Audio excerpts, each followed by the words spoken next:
نیستند، بلکه عزت و آزادی خود را طلب میکنند. از فرمایشات حضرت شیخ الاسلام مولانا عبدالحمید حفظه الله. فاجعه دردناک جمهه خونین زاهدان که در آن کودکان و جوانان برومند بسیاری به شهادت رسیدند، جز با مجازات منصفانه و بی‌طرفی حاملان و آمران آن قابل تسکین نیست.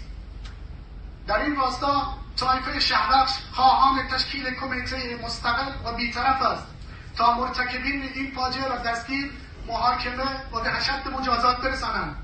ما همواره به اتحاد و یکپارچگی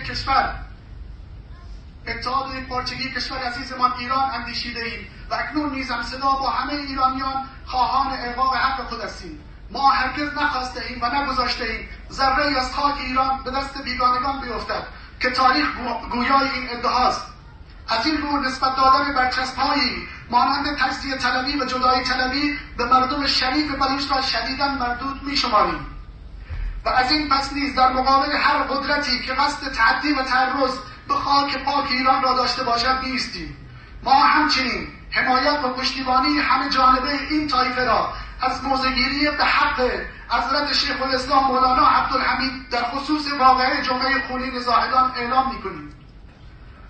ایشان همواره در جانب حق ایستاده‌اند و از حقوق مردم مظلوم بلوچ حمایت کرده‌اند و بارها به مسئولان درباره پیامدهای تبعیض‌آمیز هشدار داده‌اند. متاسفانه به توصیه‌های خیرخواهانه ایشان توجه نشده است. طایفه شهبخش حضرت شیخ الاسلام مولانا عبدالحمید را خط قرمز خود دانسته و هر گونه تعرض و توهین به ساحت ایشان را محکوم می‌نماید.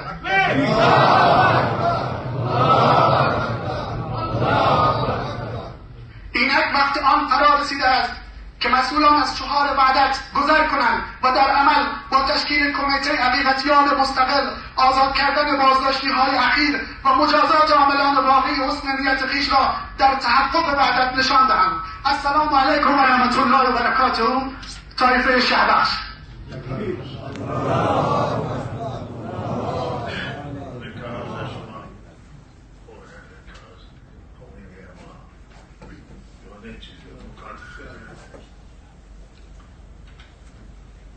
بسم الله الرحمن الرحيم. الحمد لله وسلام على عباده الذين اصطفى. بسیار و خطاب من به افراد مزدور و اشرار و منافق این هست که بدانید ما برای امنیت خودمون، برای نظام خودمون، برای کشور خودمون، برای رهبر خودمون جان خودمون را مزدور تیماسن بچسی غی غند روگنی که توای پای غند روگنی تو دینا با کرده که غند روگنی کسیب